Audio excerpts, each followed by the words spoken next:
Bon, deux mots sur Créageste pour le situer chronologiquement, historiquement. C'est un projet qui s'inscrit dans la continuité des travaux sur Corpus qui ont été initiés dès même la fin des années 70 et le début des années 80. Je pense notamment à Paul Jouison, à Daniel Bouvet, à moi-même, et j'en passe. À une autre échelle, parce que ces projets s'étaient effectués sur des recherches centrées sur des idiolectes. Alors déjà, dès 2000, à une autre échelle, on a le projet LS Colin, plus à ce point-là. Le projet LS Colin, où déjà plusieurs locuteurs sont conviés pour l'élaboration du corpus. Alors Créageste a encore à une échelle encore supérieure, puisqu'un nombre considérable de locuteurs ont été pris en compte. Quant aux thématiques de Créageste, je parle de celles qui ont directement un rapport avec la description linguistique de la langue des signes. Eh bien, les thématiques s'originent, disons, à partir de constats qui ont été faits précédemment, et notamment à la suite de LS Colin. Le premier objectif visait à combler les carences, les lacunes les plus importantes, et la principale d'entre elles nous semblait concerner la problématique de l'acquisition de la langue des signes. Très peu de travaux, en effet, avaient été menés dans ce domaine sur la LSF.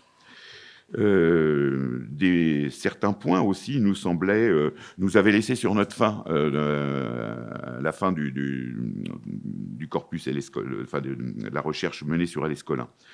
Notamment explorer les liens typologiques entre les parties les plus iconiques de la langue des signes et la gestualité coverbale, en particulier les illustrateurs de la gestualité coverbale. Un autre point concernait la compositionnalité et l'hypothèse des compositionnalités des unités lexicales et notamment l'hypothèse d'une compositionnalité morphémique. Et donc, on a pensé qu'il n'y avait rien de mieux que d'étudier cette hypothèse à partir de la néologie lexicale, c'est-à-dire des néologismes en langue des signes. Voilà, ces travaux devaient être accompagnés d'une réflexion en psychologie pour étudier les soubassements cognitifs, en particulier de ce qui concernait l'acquisition de la langue des signes par les enfants. Cela, évidemment, n'a pu être fait en raison du décès de Cyril, qui nous manque beaucoup, Cyril Courtin. Voilà, cette journée n'aurait pu avoir lieu sans l'aide apportée par des organismes et des personnes que je vais à présent remercier. Le conseil scientifique l'université Paris 8 pour le prêt de ce local et toute l'assistance technique, tant en matériel qu'en personnel. Le conseil scientifique de l'université de Paris 8 pour son soutien financier majeur. L'UMR SFL, structure formelle du langage, pour là aussi son soutien financier et le personnel CNRS qu'il avait mis à notre disposition.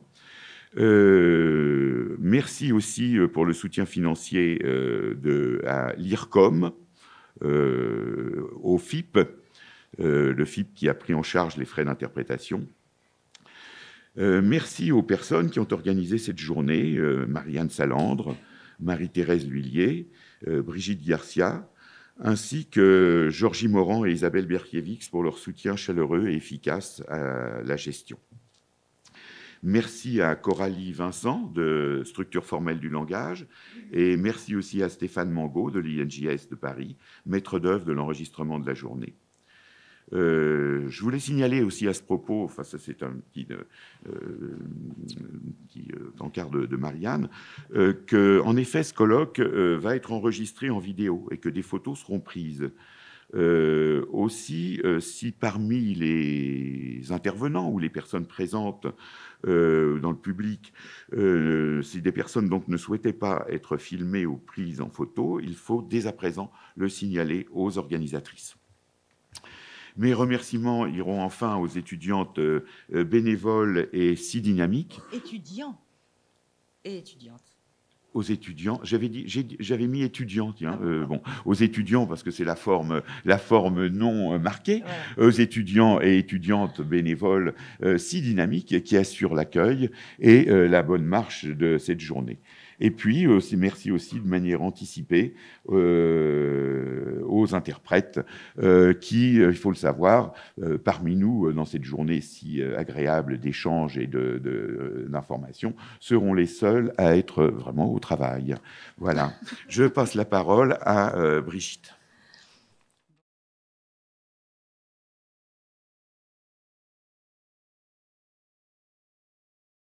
Écoutez, bonjour à tous. D'abord, c'est vraiment super pour nous de vous voir si nombreux et en particulier de voir.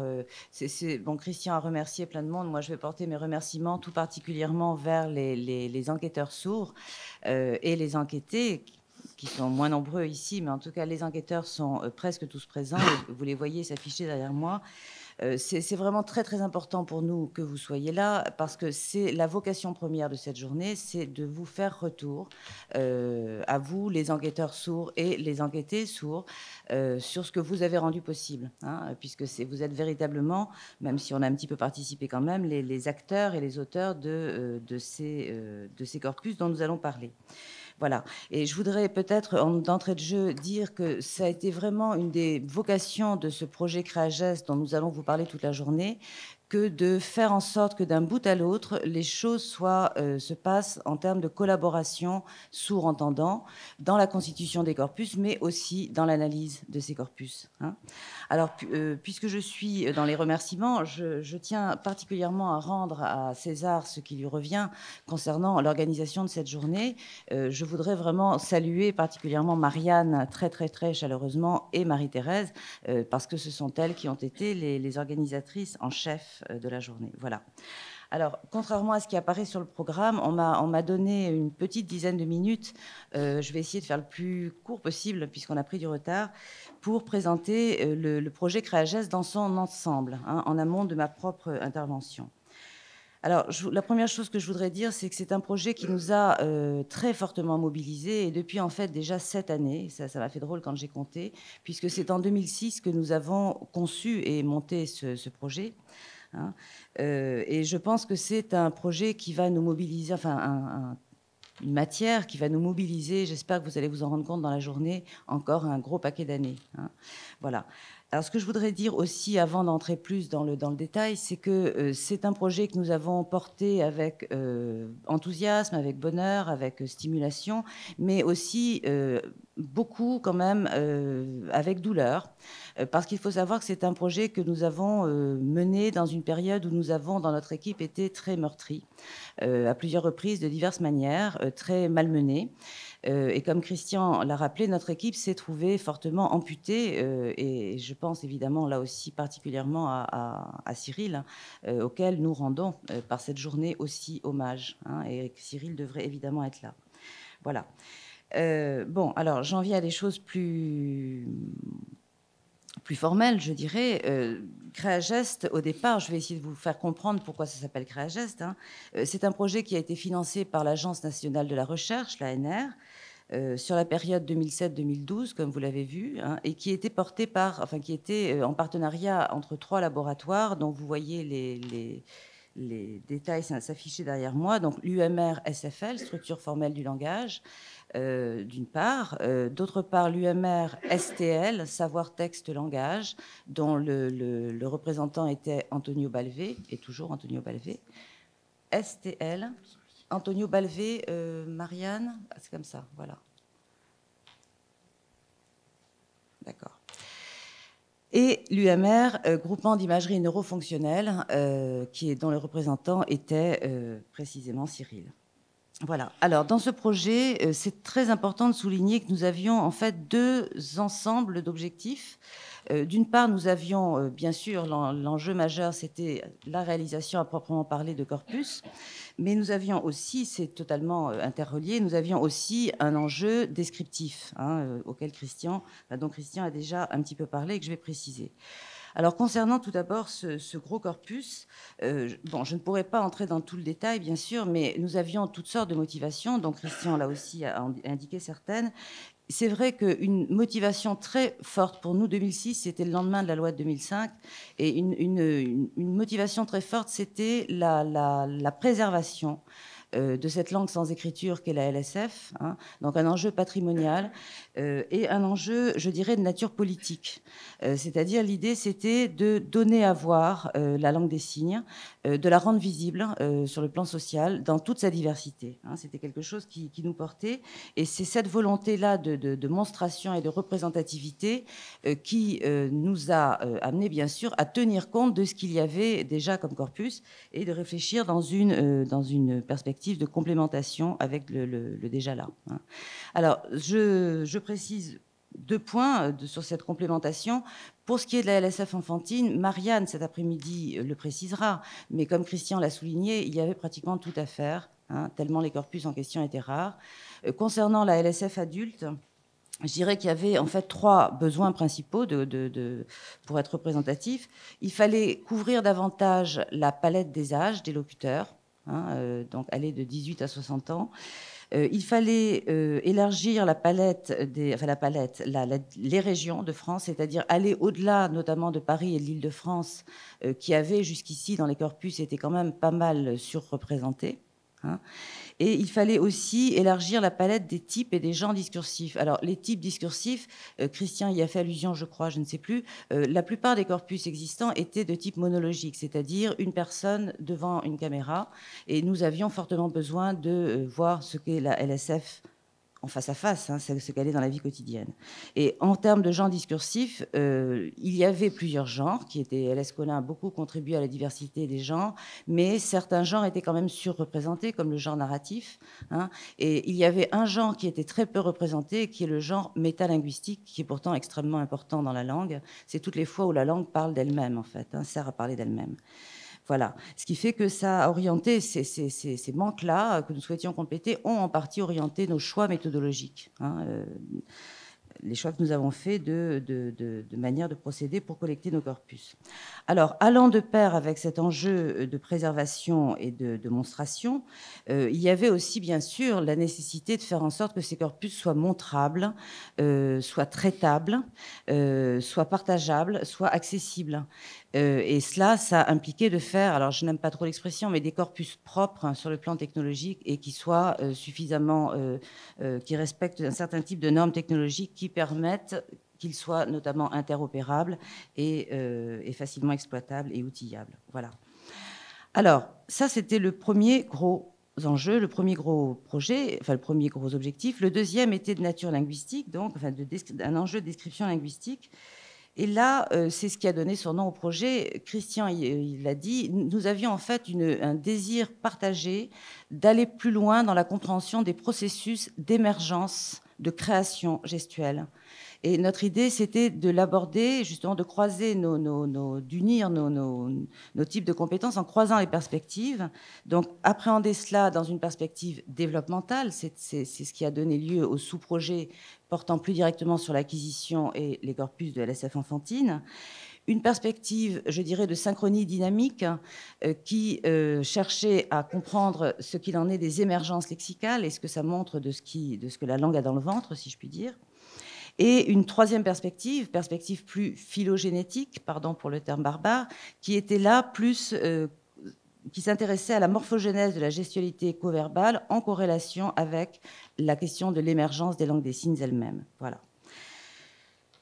Du coup, je pense que les choses vont s'éclairer si je vous dis que chacune de ces perspectives a correspondu à un sous-projet, hein, et que nous avions par ailleurs 2 autres sous-projets qui étaient, eux, plus directement centrés sur l'annotation et la pérennisation des corpus. Voici le beau signe que Marie-Thérèse a créé, donc l'émergence avec les 5 sous-projets. Alors, cette création gestuelle est tout à fait PLSF, enfin PLS d'ailleurs, et ça me ferait presque une transition vers ce dont je vais parler après. En tout cas, à l'arrivée, aujourd'hui, nous avons l'impression, je crois que ce n'est pas du tout une image, d'avoir de l'or dans les mains, vraiment des pépites, c'est-à-dire nous avons encore tout un travail de dégrossissage, comme on dit, enfin bref, voilà, de travail sur le matériau, mais nous avons à l'arrivée 130 heures de discours en LSF, en fait beaucoup plus, puisque si on parle en nombre absolu, les locuteurs ont été filmés sous 2 ou 3 angles de vue, donc nous avons à l'arrivée 396 heures de données vidéo, qui proviennent de 140 locuteurs sourds de 4 régions de France et qui couvrent la palette des âges de 4 à 60 ans. Alors, c'est évidemment extrêmement riche et vous pensez bien que nous n'en sommes qu'au tout début de nos analyses, au tout début de nos investigations. Ni Marianne, ni moi, ni Marie-Thérèse ne pouvons prétendre avoir vu l'intégralité des données, même si nous avons passé beaucoup de temps à les visionner. Bon, et par ailleurs, le travail de classification, de pérennisation, d'archivage de ces données et des métadonnées qui les accompagnent n'est pas encore abouti, loin s'en faut. Donc voilà, ne vous attendez pas aujourd'hui à ce que nous vous présentions tout cela verrouillé, clé en main. Bon, en tout cas, concernant les derniers points, ceci fera l'objet, entre autres, de la table ronde de cet après-midi. Voilà. Donc je voudrais quand même finir sur cette... diapo qui donne une image des gens qui ont au total participé. Oui, les annotateurs y sont aussi, je vois qu'ils se reconnaissent. Voilà. Je ne sais pas si je suis dans les temps. Absolument. Oui. Alors, vous allez être peut-être fatigué de m'entendre parce que je vais enchaîner directement sur ma propre conférence.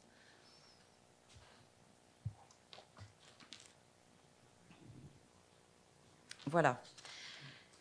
Donc, effectivement, j'en viens à ce qui concerne l'un des 3 sous-projets de constitution de corpus, donc ce qui concerne le travail qui a été mené pour et à partir du corpus de dialogue entre adultes sourds autour de la problématique spécifique des émergences lexicales et de la structure interne des unités conventionnelles, ce qu'on appelle couramment les signes.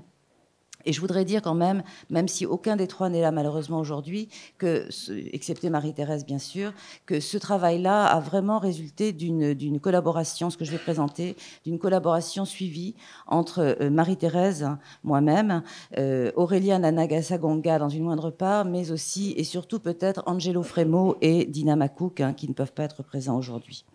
Voilà. Alors, je vous propose l'ordre des choses suivant. Je vais d'abord exposer la question de recherche qui est à l'origine de cette constitution de corpus et de nos choix méthodologiques et notre cadre théorique, et ceci en essayant même brièvement de les situer un petit peu dans la littérature d'ensemble sur les langues des signes. Puis je vais suivre assez classiquement le plan présentation de la méthodologie, des premiers résultats et des conclusions et perspectives. Alors, concernant l'arrière-plan à notre question de recherche, alors, ce sont des choses connues, mais qu'il est nécessaire, je crois, de redire. Bon, la linguistique des langues des signes s'est beaucoup diversifiée, et particulièrement, je dirais, ces 15 dernières années, mais elle reste très, très fortement structurée, par-delà les différences théoriques, sur une tradition descriptive qui est très, très puissante, et qui nous vient du travail fondateur de Stocky, 1960. Et dans cette tradition-là, l'unité lexicale des langues des signes, c'est le signe. Ce qui, dans la littérature, d'ailleurs, ce n'est pas un hasard, est aussi appelé word, le mot, et qui est caractérisé par sa conventionnalité, c'est-à-dire que le sens d'un signe ne se réduit pas à la somme du sens des composants du signe. C'est quelque chose de plus qui est décidé conventionnellement. Et ce signe est décrit comme l'équivalent linguistique des mots des langues vocales, pour dire les choses vite, et il est présenté comme décomposable, analysable en composants paramétriques qui sont eux-mêmes présentés comme étant l'équivalent des phonèmes des langues vocales. Bon. Du coup, dans la littérature, il est classiquement admis que les langues des signes ont une organisation de type phonologique et qu'elles sont doublement articulées. Et pourtant, et ça depuis le début pratiquement des recherches sur les langues des signes, il y a toutes sortes de problèmes, et il y en a un en particulier, je ne pourrais pas tous les énumérer, il y en a un en particulier qui a été constaté, je vous donne une série d'auteurs depuis longtemps, pour différentes langues des signes, qui est que ces composants de formation des signes, ils sont de manière régulière porteurs de sens. Et ça, c'est quand même questionnant, puisque un phonème, par définition, ça n'est pas porteur de sens. Ce n'est pas, en tout cas, c'est comme cela qu'il fonctionne. Et il peut, dans les langues vocales, bien sûr, y avoir des phonèmes qui se trouvent être aussi, par ailleurs, des morphèmes. Mais dans les langues des signes, c'est le cas dominant. C'est un problème qui est tellement répertorié dans la littérature sur la langue des signes que dans une encyclopédie internationale très récente, Irit Mer a conclu un chapitre là-dessus en présentant cette question du statut des éléments infralexicaux dans les langues des signes comme un défi pour la division traditionnelle entre phonèmes et morphèmes. Et c'est cette question du statut des composants paramétriques infrasignes qui sous-tend notre recherche. Alors, c'est une question que nous avons abordée sans surprise, dans le cadre d'un modèle que nous appelons dorénavant le modèle sémiologique, qui, donc à partir du modèle développé par Christian à ma gauche, en 1996 et 2000, modèle pour lequel la question générale de la forme des langues, que ce soit les langues des signes ou les langues vocales, est fondée sur une sémiologie du canal. Ne peut pas être envisagée autrement qu'à partir d'une sémiologie du canal. Et dans cette perspective, les langues des signes se caractérisent par une double modalité du dire. Alors, une première modalité du dire, qui est la modalité conventionnelle, classique, que l'on trouve pareillement dans les langues vocales, et qui s'exprime au travers des unités que nous appelons unités lexématiques. Alors, je vais dire beaucoup UL, donc pour les signes que nous appelions il y a peu de temps signes standards. Et il y a aussi, et c'est là l'originalité, une autre modalité du dire qui est un dire qui donne en même temps à voir, donc ceci est connu, et qui est rendu linguistiquement possible, à partir de structures que nous appelons les structures de transfert, et qui génèrent de manière illimitée, comme il en va de toute structure, ce que nous appelons des unités de transfert, donc les UT. Donc vous allez voir UT et UL. Alors ça, c'est vraiment la particularité de ce modèle, l'originalité de ce modèle, qui demande d'accepter l'idée que cette modalité sémiologique du dire soit de fait pleinement langagière et pleinement linguistique. Alors, je pense que je vais passer très vite sur les trois principales structures de transfert. Je pense que le public ici est tout à fait familier. Donc, les TTF, les TS et les TP, je n'épilogue pas. Par contre, ce que je voudrais souligner, c'est comment ceci se positionne par rapport à la littérature. Alors, dans la littérature sur les langues des signes, il y a des travaux sur une catégorie qui est appelée construction à classificateur, et d'autres travaux sur une autre catégorie qui est appelée prise de rôle. Alors, il y a d'autres appellations. Et ces deux types de constructions sont travaillées, je dirais, presque à l'écart l'une de l'autre, là où, pour le modèle sémiologique, il s'agit d'une seule et même expression structurelle de la modalité du dire en montrant. Le point très important, c'est que dans la littérature, ces constructions que vous voyez sur la gauche de mon PowerPoint sont de plus en plus souvent travaillées, étudiées, mais elles continuent à être considérées comme périphériques et surtout, de plus en plus souvent, elles sont considérées comme n'étant pas totalement linguistiques.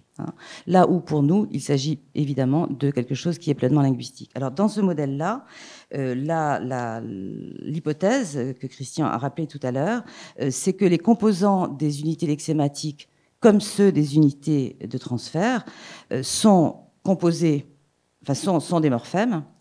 Ils sont en partie communs et ils sont, dans les deux cas, des morphèmes. Donc ça, c'est l'hypothèse sur laquelle nous partons. Alors, pour travailler, pour voir de plus près ce statut des composants paramétriques et des autres composants infra-lexématiques, nous avons décidé de travailler sur les émergences lexicales. Et c'est pour nous quelque chose qui est tout à fait important. Je le précise d'emblée, nous n'avons pas visé au départ à recueillir, je le dis parce qu'il risque d'y avoir des malentendus, à recueillir les néologismes de la LSF pour recueillir les néologismes de la LSF et par exemple pour les diffuser. Ça n'était pas du tout notre objectif. Nous, ce qui nous intéressait, c'était de voir les émergences lexicales en LSF comme des sortes de petites bêtes vivantes qui montrent les processus qui sont à l'œuvre dans la création gestuelle. Voilà. Donc notre question de recherche, c'est de savoir quels composants, procédés et structures sont mobilisés dans la création de nouvelles unités lexématiques en LSF et avec quelle productivité. Et très important par rapport à ce que je viens de vous dire, cette question pour nous, on ne peut pas envisager qu'elle soit abordée sans prendre en considération les relations avec l'autre grand type d'unité de la LSF et leurs composants. Voilà, alors j'en viens à notre méthodologie. Alors, nous avons constitué un corpus de type dialogique, je l'ai dit tout à l'heure, en utilisant la méthode de l'entretien semi-directif. Et ces entretiens ont été animés dans 4 régions de France par 4 enquêteurs sourds, dont vous avez vu les photos tout à l'heure.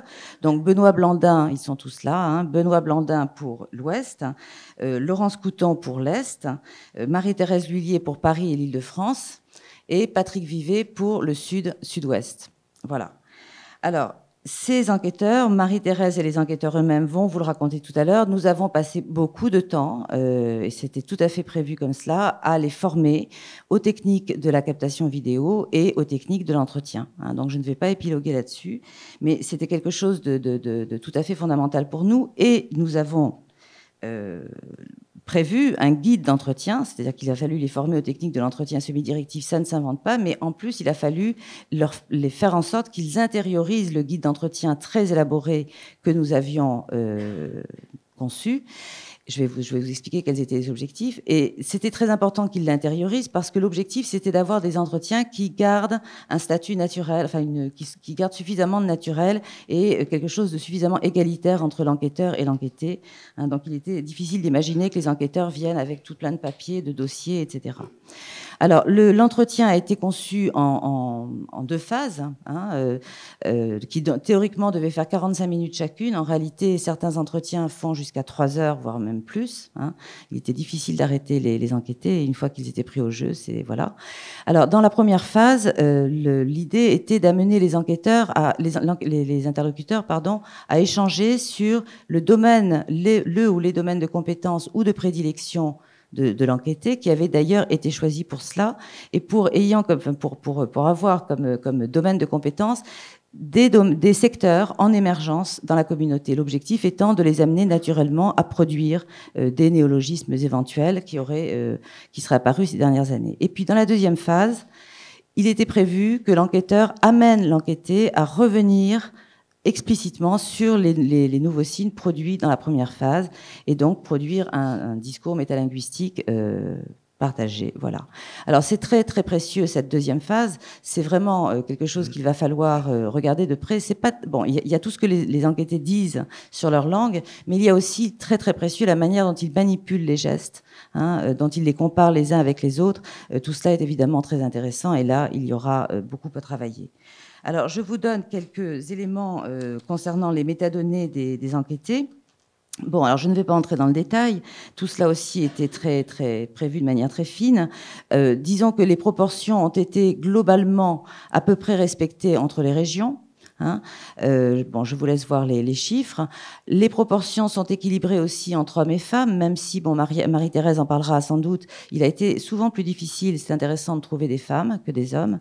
Hein. Et pour ce qui concerne les tranches d'âge, il y avait 3 tranches d'âge prévues. Il y a une nette dominance des 25-45 ans. Alors, c'était intentionnel en partie, parce que nous considérions que c'était les générations les plus en prise avec la vie sociale, hein, bon, même si c'est pas si simple, mais c'est aussi il s'est avéré souvent difficile de trouver des jeunes. Donc là aussi, Marie-Thérèse, je pense, va en parler.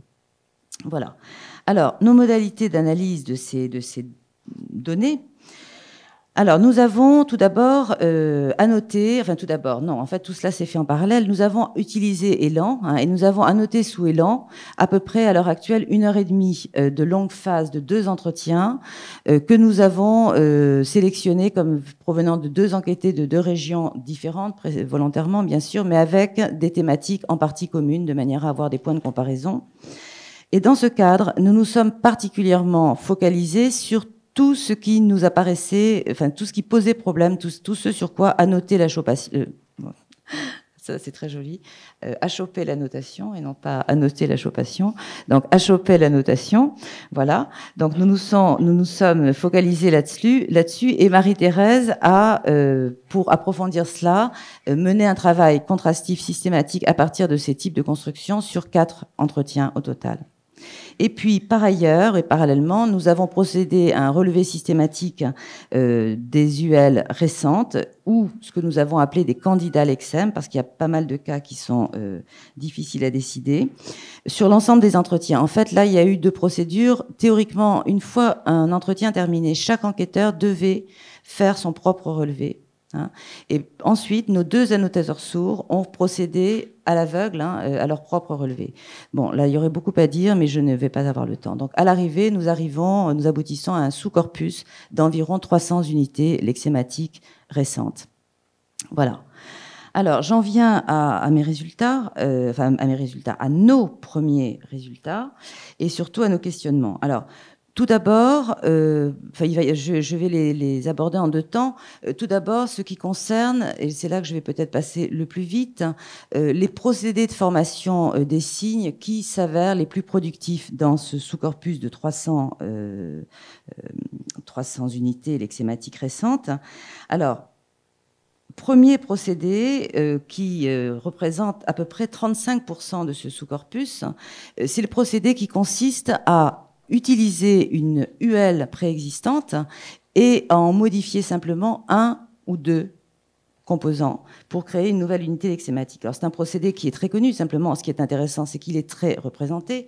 Alors l'exemple que vous avez sous les yeux, bon, il y a le signe, celui-ci, culture, hein, et l'exemple que vous voyez est fait par le locuteur, c'est celui-ci, hein, pour culture sourde. Alors je vous donne, là c'est l'emplacement qui est modifié. Je vous donne rapidement un autre exemple intéressant parce que c'est le signe Internet qui est lui-même récent, a donné lieu récemment à ceci pour intranet. Hein. Bon, je ne sais pas si c'est diffusé, donc là, il y a simplement modification du mouvement. Et je vous montre un autre exemple. Alors, je vous explique avant peut-être. Le signe dessin dessiné, et là, on modifie cette fois-ci la configuration pour créer le signe infographie. Alors, je vous le montre brièvement.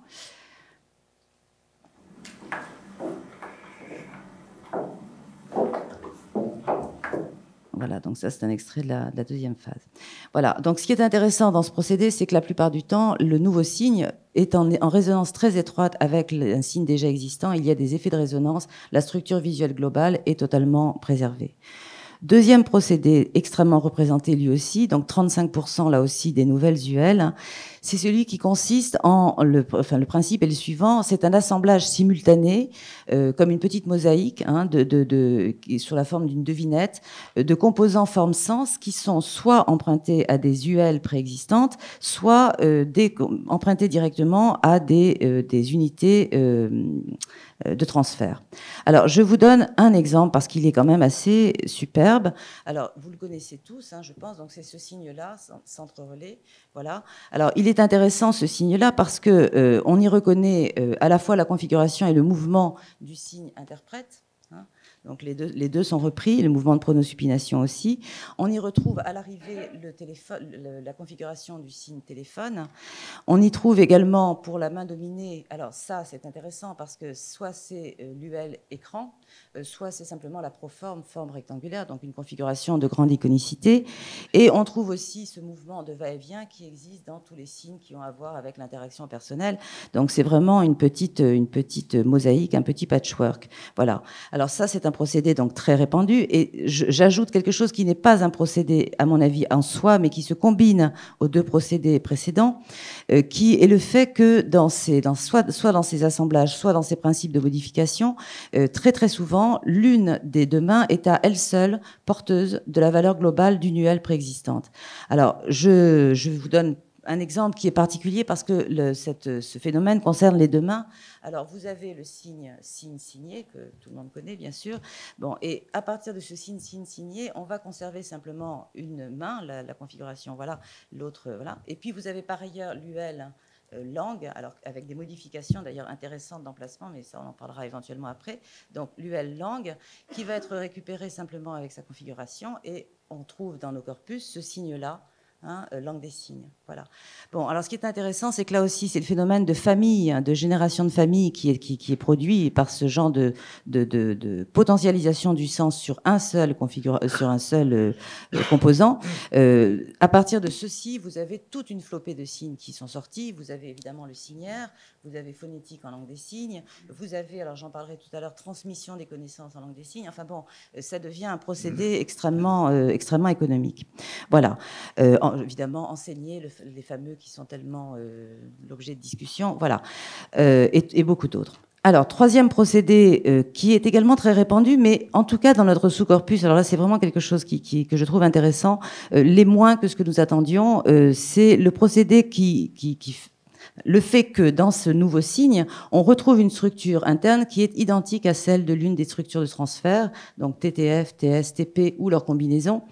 Là, ça représente quand même 25% de notre sous-corpus. Alors l'exemple que je donne, c'est celui de iPhone. Voilà. Bon, qui a typiquement la structure d'un DT, d'un double transfert. Il y en a beaucoup quand même. Alors à cet égard, on peut quand même se poser deux questions. L'une, c'est de savoir s'il y a véritablement eu un phénomène de figement, c'est-à-dire est-on véritablement passé par un phénomène, par une unité de transfert, ou bien est-ce que les structures directement de transfert sont utilisables comme des matrices pour de nouveaux signes? Je ne sais pas. Il y a quelque chose là qui va très vite. Et l'autre remarque que je voulais faire, c'est que ce procédé est donc moins productif. Il est possible qu'il soit peut-être, je ne sais pas, moins économique. J'en reparlerai tout à l'heure. Bon, en tout cas, ce qui ressort de ce premier pan d'observation, c'est plusieurs choses. La première, c'est que clairement, les éléments qui sont mobilisés, ce ne sont pas des signes. Ce sont ces composants infra-unités gestuelles, infra-UL et infra-UT, et qui sont très directement combinés ou commutés à l'intérieur de l'unité minimale de réalisation, c'est-à-dire celle qui allie les 4 composants paramétriques. Autrement dit, il y a là comme un jeu de dominos qui apparaît dans ces créations et qui manifeste, qui témoigne du fait qu'il y a chez les locuteurs sourds une conscience, alors pardon pour le terme barbare, une conscience épilinguistique du fait que ces composants morphémiques ces composants s'inscrivent dans des paradigmes de morphèmes. Voilà. Et ces procédés de création, deuxième remarque, vont vraiment dans le sens d'un accroissement de l'économie interne, de la structure interne par le jeu des familles de signes, de la structure interne du lexique déjà là. Voilà. Alors, deuxième pan, je suis dans les temps, Christian ? On avait une demi-heure de retard, donc là, théoriquement, c'est 11 heures, ton point final. Oh non, ça va, alors c'est bon. Non, mais je vais faire mieux. Oui, je vais faire mieux. Alors, le deuxième pan d'observation que je voulais faire, ça concerne cette fois-ci le comportement de ces composants infra-unités gestuelles au niveau morphosyntaxique et discursif. Et la mise en rapport d'ailleurs qu'on peut faire entre les constructions que je vais vous montrer et les procédés de création dont j'ai parlé précédemment. Alors, je voudrais dire que les exemples sur lesquels je vais m'appuyer sont particulièrement représentatifs des problèmes que nous avons rencontrés dans la notation, c'est-à-dire ces moments où dans la notation, nous nous disions, mais est-ce que c'est une UL, est-ce que c'est une UT, est-ce que c'est un mixte des deux? Voilà. Alors, je voudrais d'abord montrer un exemple particulièrement intéressant de construction simultanée, donc hors visée illustrative. Alors, je vous explique peut-être un petit peu le contexte. En fait, le locuteur que je vais vous montrer après, il faut que je vous donne un petit peu ce qui s'est passé. Ça fait 15 minutes qu'il est en train de parler de ses domaines de prédilection et il a expliqué dès le départ de son entretien qu'il est passionné de pédagogie, donc il positionne à gauche le domaine de la pédagogie. Et par ailleurs, il est depuis toujours, enfin depuis peut-être un peu moins longtemps, mais assez longtemps, passionné de multimédia. Et il positionne sur sa droite le multimédia. Donc il a placé ici pédagogie, il a placé ici multimédia. Bon, et puis le discours avance, ça dure à peu près une quinzaine de minutes. Juste une remarque, pendant ces 15 minutes, à 2 ou 3 reprises, c'est intéressant à noter, il va utiliser ce signe transmission des connaissances sous forme néologique, c'est-à-dire transmission des connaissances en LSF. Donc il va produire ce signe-là, voilà, que je vous montre ici. Et alors, au passage qui m'intéresse, il va produire ce que je vais vous montrer maintenant. C'est très court, vous allez voir.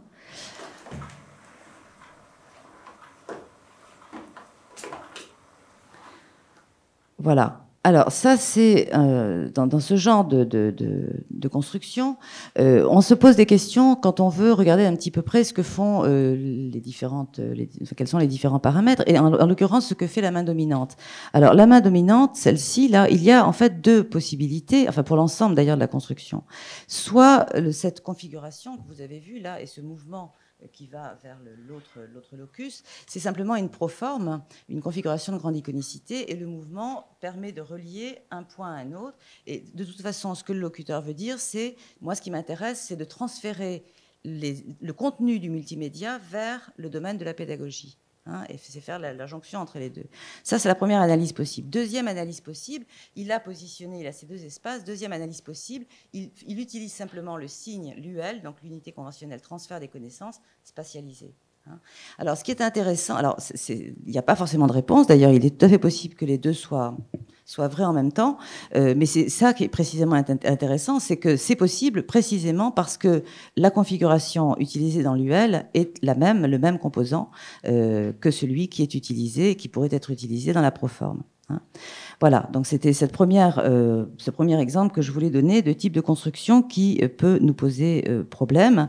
Et donc, le point que nous en sortons, c'est cela, c'est que ce sont bien les mêmes composants forme-sens qui sont manipulés aux divers niveaux, infra-unités lexématiques, morphosyntaxiques et, en l'occurrence, discursifs, au sein de ces mêmes unités minimales de réalisation et qui montrent leur autonomie, même s'ils sont physiologiquement inséparables les uns des autres. Bon, je passe sur le second point. Je vous donne un autre exemple. Cette fois-ci, sous visée illustrative, autre type de construction qui, pour nous, présente un intérêt particulier. Alors, ce sont des cas où il y a imbrication de composants du T et du L.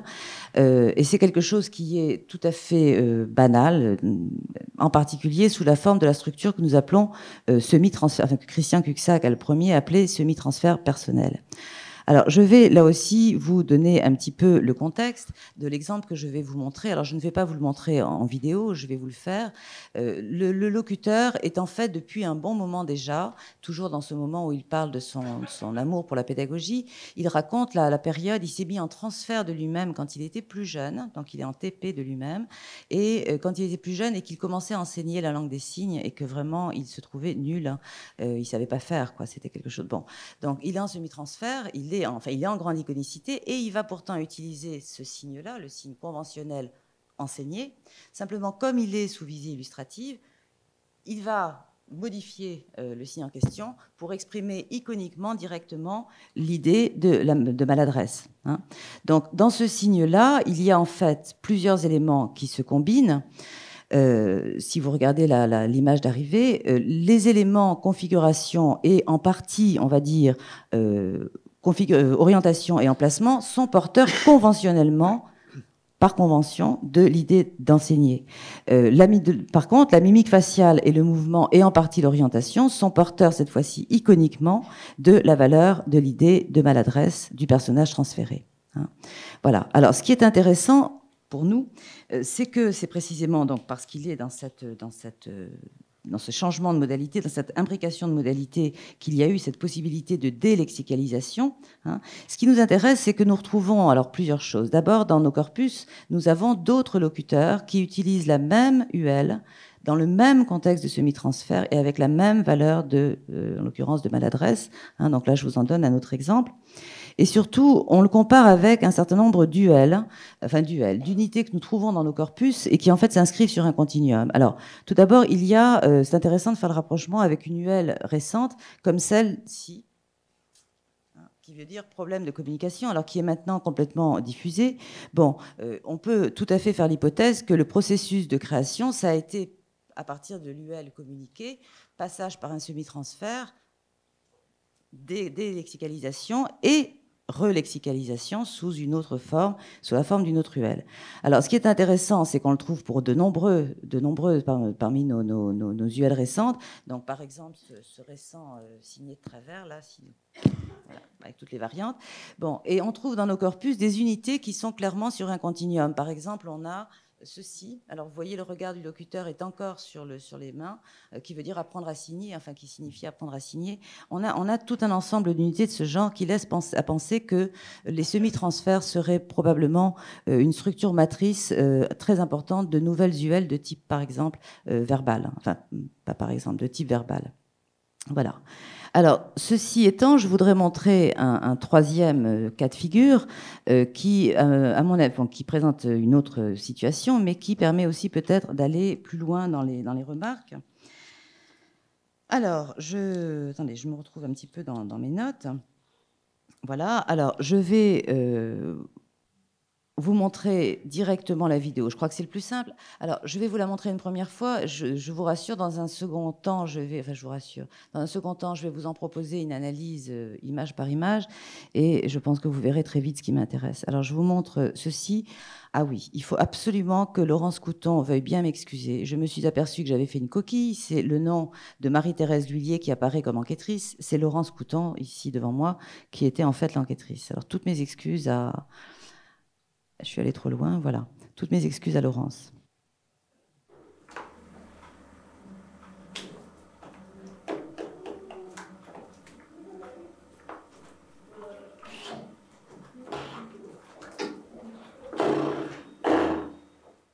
Bon, en fait, je vais vous la remontrer parce que j'ai oublié de vous donner le contexte. En fait, le locuteur est responsable d'une association, je pense que vous l'avez identifié, et il est en train de raconter depuis un moment les très fortes tensions qu'il doit gérer entre l'association dans laquelle il est et qui donne des cours de langue des signes et la communauté locale de la région, parce que la communauté locale de la région considère que la LSF qui est enseignée dans l'association n'est pas la même que celle que eux pratiquent.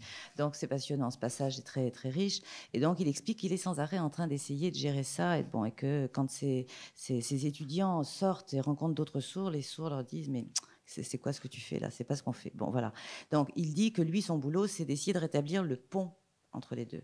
D'où le... Bon, je vous remonte la séquence, ce sera certainement plus clair.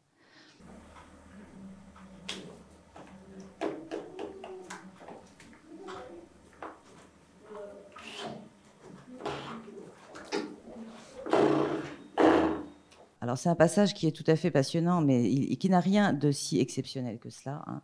Alors, voilà, si je vous le décompose, en fait, en amont de cette séquence, le locuteur a produit, donc là, voilà, il avait produit une première fois l'UL pont, hein, donc qui est une unité lexématique. Et puis, au début du passage, il va reproduire et jeter un très bref regard. C'est un regard qui dit c'est ça dont je vais parler, hein. Voilà, je vais parler du pont à propos de ce pont. Et puis il va produire trois UL. Bon, donc pour dire qu'il ne s'agit que ce pont n'est pas solide, hein, c'est pas du tout un pont costaud. Et puis bascule de l'UL en grande iconicité, en visée illustrative, regard sur la forme, délexicalisation, et le pont. Hein, voilà, le pont se brise. Alors déjà, c'est bon, le phénomène que je voulais vous montrer. Là où ça devient intéressant, c'est ce qui se passe après, c'est-à-dire qu'il va se pointer lui-même avec la main, pardon, voilà, cette main-là, en maintenant ceci. Alors déjà, ceci, à la notation, qu'est-ce que c'est? Est-ce que c'est la configuration de l'UL qui est maintenue, ou bien est-ce que c'est déjà une proforme, puisque auparavant on était en grande iconicité? Et puis, il enchaîne comme ceci. Bon, structure de transfert, mais le regard est sur la forme, je répare. Donc on est toujours en grande iconicité, et il ajoute ceci qui est tout à fait magique, il ajoute ceci qui est une autre UL qui n'a absolument rien à voir a priori avec l'UL pont, simplement elle a la même configuration, hein. Donc il enchaîne avec cette UL-là.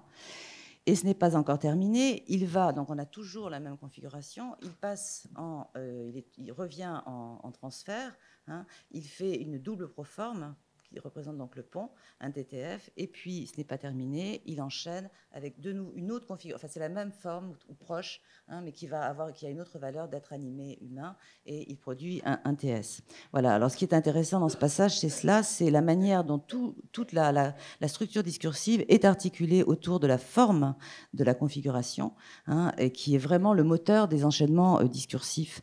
Voilà, donc là c'est quelque chose qui encore une fois n'est pas, je pense, banal, est au contraire banal, c'est-à-dire n'est pas rare, n'est pas exceptionnel, hein, et qui montre que les choses se passent, le jeu entre les visées, à mon sens, se passe vraiment au niveau infra-unité gestuelle, au niveau de ces éléments morphémiques. Voilà. Alors, je voudrais peut-être maintenant, je vais peut-être essayer de conclure. Je passe sur ceci. Voilà. Alors, je voudrais essayer de conclure de manière, en ouvrant peut-être un petit peu des perspectives. Alors, tout d'abord, bon, ça, c'est quelque chose que j'ai vraiment voulu dire. Les composants forme-sens, qui sont les composants infra-unité gestuelle, c'est-à-dire aussi bien unité lexématique que unité de transfert, leur autonomie, Leur régularité, leur autonomie aux divers niveaux de l'analyse linguistique, à mon avis, permet de les considérer comme des éléments du lexique, même s'il ne s'agit pas de lexème. C'est-à-dire que la structure signe, la structure lexème, n'est qu'un des types d'unités lexicales possibles en langue des signes, et il est probable qu'il y a d'autres types d'unités lexicales non lexématique à divers niveaux, au niveau du composant minimal, et probablement aussi, et ça c'est le point que je n'ai pas pu développer là, ça aurait dû faire l'objet d'une autre conférence, des composants, enfin des combinaisons de 2 ou plusieurs composants, qui sont ce qui articule les familles de signes en particulier. Hein. Alors, en tout cas, s'il en est ainsi, il y a clairement derrière un très fort enjeu sociolinguistique et didactique qui devrait permettre de représenter la LSF et son lexique en la descotchant, en la décollant complètement des structures qui ont jusqu'ici déterminé la description et qui sont les structures non seulement de la langue vocale, mais de la langue vocale écrite. Hein. Et ça, c'est vraiment une des finalités de ce travail sur nos corpus.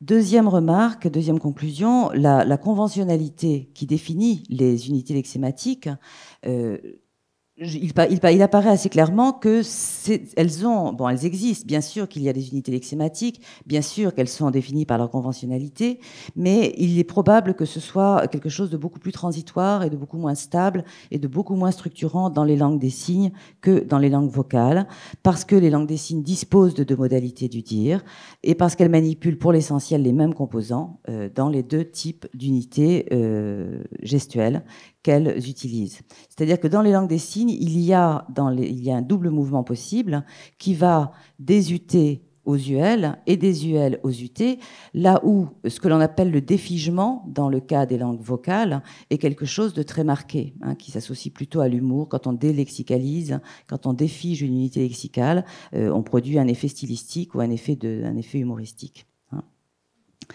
Troisième remarque, je pense que ceci va avec l'idée qu'il y a dans les langues des signes probablement des modalités d'évolution, donc quelque chose en matière de diachronie, synchronie, qui est propre aux langues des signes et qui est différent de ce qu'il en est pour les langues vocales.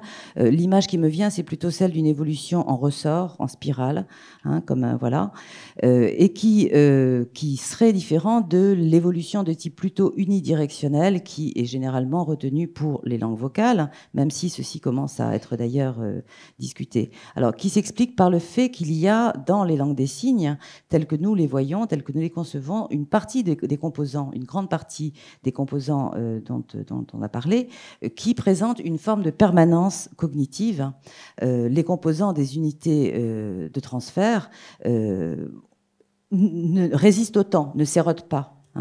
Et comme il y a possibilité en permanence de réactiver la valeur de ces composants au sein des unités lexématiques, il y a là quelque chose qui freine l'effet du temps, y compris lorsque le temps a passé, que les unités lexématiques se sont érodées.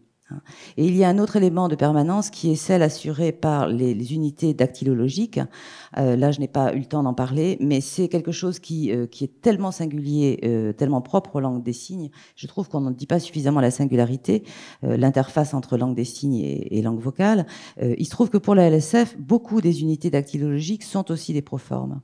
Hein, et en tout cas, je ne l'ai pas développé, mais dans nos corpus, lorsqu'il y a utilisation d'unités dactylologiques, très souvent, c'est conservé ou ça fonctionne quand ces unités sont utilisées pour leur forme et pour leur valeur iconique, hein, parallèlement à leur utilisation comme unité dactylologique. Alors en tout cas, ces 3 éléments de conclusion, à mon avis, suffisent à expliquer largement le fait qu'il y a un nombre de lexèmes qui reste relativement réduit par rapport à ce qu'il en est dans les langues vocales, mais la richesse lexicale des langues des signes est ailleurs, hein, très certainement liée, mais elle est ailleurs à un autre niveau. Hein.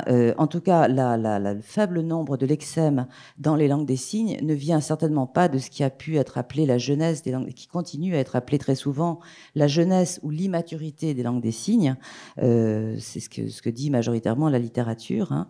Je ne crois pas du tout que ce soit la raison. Moi, je pense que si on devait comparer les langues des signes, parler de l'âge de langue des signes, il faudrait plutôt référer à des images comme celle du phénix, vous savez, cet oiseau qui renaît sans cesse de ses cendres. Voilà. Alors, juste, si j'ai encore un petit peu... Pas trop ? Bon. Très bon, alors je m'arrête là, parce que sinon ça m'emmènerait trop loin, j'ai trop de choses à dire. Voilà, je vous remercie. Merci Brigitte.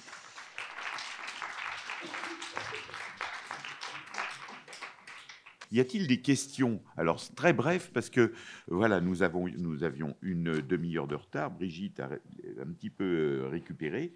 Il y a quelques minutes. Bien, maintenant Rainer. Non, question peut-être. Pardon. Il y a un temps de questions prévu? Ah oui. Parce que c'est pas marqué dessus. Le recueil de corpus est extrêmement impressionnant. Moi, j'avais une petite question sur les créations lexicales qui sont extraordinaires.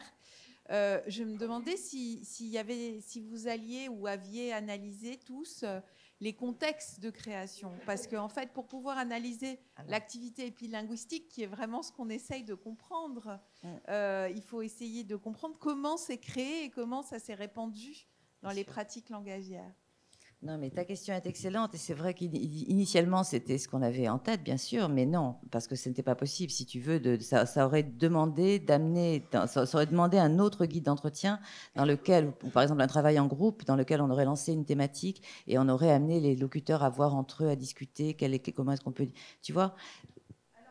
Que c'est une création? Alors voilà, c'est plutôt cette question-là, je l'attendais et elle est très complexe. Hein. Qu'est-ce que c'est qu'un... Bon, en même temps, on sait bien que même pour les langues vocales, qu'est-ce que c'est qu'un néologisme? Où ça commence, où ça finit? Pour qui c'est un néologisme, etc. C'est pour ça que je ne veux plus, d'ailleurs, Christian l'a repris, mais moi je n'utilise plus le terme de néologisme parce qu'il me fâche. Je préfère émergence lexicale ou candidat lexème ou quelque chose qui marque l'instabilité. Hein. Mais alors pour te répondre plus directement, bon, tu te rappelles le sentiment néologique de Gardin, hein, mais bon, c'est vrai qu'on s'est appuyé, c'est pour ça que j'ai parlé des méthodes croisées pour le relevé des néologismes, enfin des émergences lexicales. Les enquêteurs eux-mêmes avaient à le faire de leur côté, et ensuite les annotateurs sourds de leur côté. Tu vois, donc on a croisé pour voir si c'était les mêmes, et c'était pas toujours les mêmes. Et ce qui est intéressant aussi, c'est que dans les entretiens, mais ça, on a un boulot énorme d'investigation à faire systématique, il y a des phases dans l'entretien où il n'est pas question, a priori, d'émergence lexicale, et où les enquêtés en produisent plein qui sont identifiés comme tels, mais que eux ne perçoivent pas comme ça, et dont ils ne disent pas ensuite, dans la deuxième phase, que ce sont des nouveaux signes. Alors que pour les enquêteurs qui vont faire leur travail de relevé, ou les annotateurs, c'en est. Tu vois, ou inversement, les enquêteurs enfin bon, voilà. Donc ça, c'est quand même... mais l'aspect épilinguistique, c'est dans la deuxième phase, quand les enquêtés manipulent les signes et les mettent en rapport les uns avec les autres. C'est là, à mon avis, qu'on va trouver des choses vraiment intéressantes. La manière dont ils les décomposent, dont ils les regardent, dont ils les... quel est l'autre signe, tu vois, comment ils construisent... Voilà. Je ne sais pas si ça répond à ta question. Bon, une autre question, et on en restera là, parce que là... c'est l'heure bientôt de Rainer. Deux questions, alors, oui. Bonjour à tous. Donc, c'est intéressant, toute votre conférence et vos explications. Ça donne vraiment à réfléchir. Moi aussi, j'ai participé au DPCU, j'étais stagiaire, j'ai eu des cours, j'ai eu beaucoup d'intervenants. Et je me souviens, la première fois que Marianne nous a fait un cours, c'était le premier, vraiment avec tous les transferts qu'elle nous expliquait, etc. Moi, j'ai plongé dedans. C'est la première fois pour moi de découvrir toutes ces formes de transfert. Donc, j'ai trouvé ça vraiment intéressant. Et puis là, aujourd'hui, c'était vraiment quelque chose de très nouveau. Sur les UL, c'est la première fois, sur les unités lexicales, c'est la première fois qu'on en parlait vraiment. Donc, je réfléchissais, je discutais avec mon voisin tout à l'heure. C'est vrai que vous avez travaillé sur les corpus, vous avez fait des annotations. Il y a beaucoup d'intervenants qui ont travaillé, ça c'est bien. Mais peut-être ce qui manque, c'est des sourds qui ont donné des cours qui puissent, par exemple, être des informateurs. Il y a plein de gens qui ont fait des universités, il y a des professionnels, il y a peut-être qui puissent maintenant... voilà, qui puissent donner des cours aux jeunes sourds pour qu'ils comprennent le vocabulaire, qu'ils comprennent tout ce que vous employez au niveau linguistique pour qu'on puisse avoir du recul, parce qu'on a eu beaucoup d'informations sur la grande iconicité, mais pour faire le pont entre ces UL et la grande iconicité, parce que tout le monde, on utilise des codes pour parler de la linguistique, et ça serait vraiment intéressant. C'est toujours des gens qui adorent la linguistique, comme Marianne, comme vous, et qui discutent, on discute avec vous dans des moments informels, mais ça serait intéressant peut-être que ça soit diffusé au niveau des sourds. Et puis, quand on parle de semi-transfert, par exemple, ou c'est vrai que quand on a appris la linguistique, on a beaucoup travaillé sur la grande iconicité, mais on parlait des signes standards et on a très peu travaillé là-dessus. Et je trouve que il faudrait effectivement qu'on fasse le lien entre ces deux visées et que ça serait une idée et que vraiment les sourds participent le plus possible à transmettre ces connaissances. Non, mais très brièvement, parce que vous avez dit plein de choses, donc je ne peux pas répondre à tout. Mais pour ce qui concerne la diffusion, bien sûr, mais c'est précisément un des objectifs de ce travail. Hein, et c'était le premier objectif de la journée, justement, de commencer à faire en sorte que ça puisse être partagé et complété. Et voilà. Hein, donc je m'en tiens à ça comme réponse et on continuera à en discuter si vous voulez. Mais lors de la table ronde de cet après-midi, on posera cette question de l'accessibilité des corpus et des travaux, des résultats des travaux portés là-dessus. Hein. Bon, une dernière question, très brève si possible. Parce que là, on a en gros 1 minute. Bonjour à tous. Donc j'aurais 2 questions courtes. Donc, le problème de définition, il y a de UL par exemple, est-ce que c'est pareil que les signes standards ou le lexique? Moi, ce que je proposerais, c'est UL, c'est, par exemple en français, on dit mot et on dit vocabulaire. Donc, est-ce qu'on pourrait clarifier ces définitions? Et la deuxième chose, par rapport aux simulations. Les points de vue de chacun, la simulation.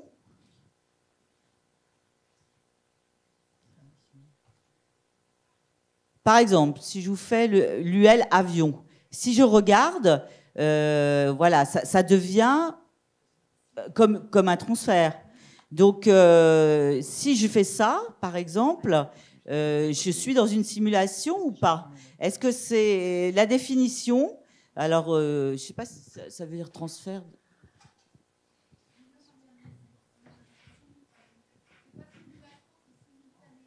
Ah, simultanéité. Je ne voyais pas le rapport. Donc, si moi, je regarde le signe et je participe à l'action, donc c'est simultané. Donc, si je fais ça, c'est plutôt un transfert situationnel. Mais si je participe, est-ce qu'on est plutôt dans un transfert personnel?